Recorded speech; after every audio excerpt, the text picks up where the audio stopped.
Siema! Od jakiegoś czasu kilka osób prosiło mnie już, abym w końcu zrobił reckę Game Boya Pocket. No więc ją dzisiaj zrobię. Jak widzicie, mamy statyczną kamerę.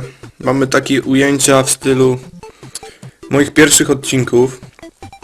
Nie jest to bynajmniej spowodowane chęcią powrotu do przeszłości, a jedynie tym, że jestem już zmęczony kręceniem filmików o Game Boyach i po prostu nie bardzo mi się chciało tutaj kombinować z różnymi ujęciami, dlatego ten filmik będzie taki w starym stylu. Więc zaczynamy. Game Boy Pocket to konsola, która ukazała się w roku 1996.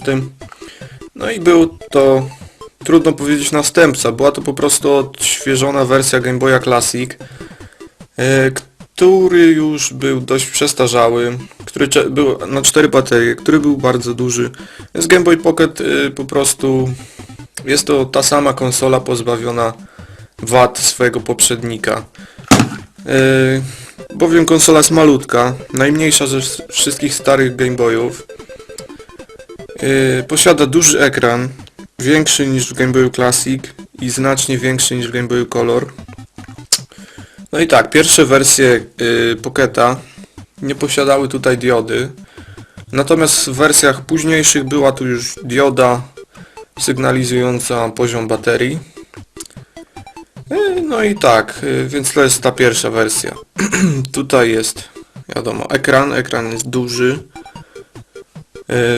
Gry są trochę rozciągnięte w stosunku do Game Boya Classic. Tutaj logo, AB, krzyżaczek, Start Select i głośniczek, tu się nic nie zmieniło. Pod spodem jest wejście na zasilacz 3V i wejście na słuchawki mini jack. Tutaj jest wejście na EXT konektor. Jest to oczywiście inna wtyczka niż w Game Boyu Classic, tamten kabel nie będzie pasował. I volume, pokrętełko od podgłaszania. Na górze jest włącznik konsoli. Z boku jest pokrętło od kontrastu. Od spodu tutaj jest wejście na gry, tabliczka znamionowa i klapka na baterię. Tym razem konsola zasilana jest dwiema bateryjkami, małe paluszki, czyli to jest AAA. Więc jak widać, miniaturyzacja na całego. Duże baterie by nie weszły, więc przeszli na małe, ale konsola i tak trzyma długo. Na alkalicznych bateriach może trzymać, no nie wiem, z 10 godzin podobno. Nigdy tyle nie grałem, ale dobra, to teraz włączymy konsolkę. I w standardzie, tak samo jak w Game Boyu Classic, leci nam czarny pasek, kiedy nie ma kartridża w konsoli. Gry to oczywiście są te same gry co na Classicu, bo jest to w zasadzie ta sama konsola. A jeszcze może zanim włączę grę, tak jak tu widać, konsola jest dość powycierana, bowiem ona była malowana, po prostu tam bezbarwny plastik malowany na różne kolory, tak samo jak to później było z Advance MSP. No i potem ona się cholernie wycierała. Więc jest to jeden z najbardziej wycierających się Game Boyów.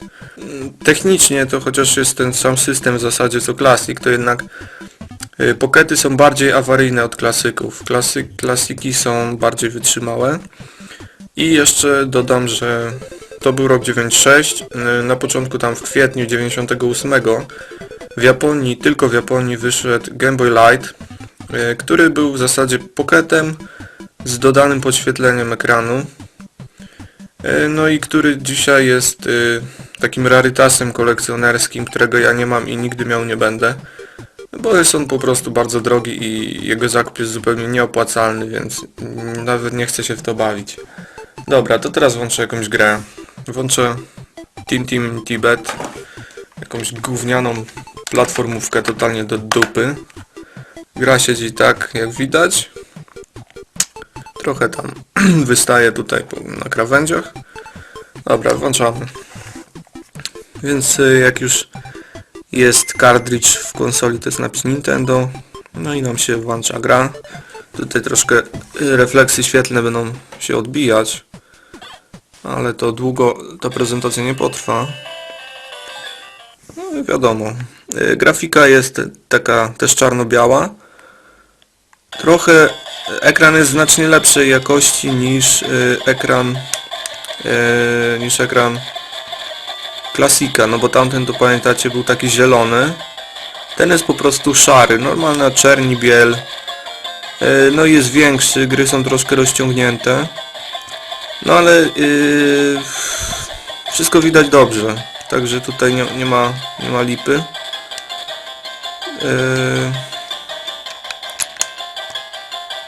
Kurwa. Wszystko widać dobrze na tym ekranie.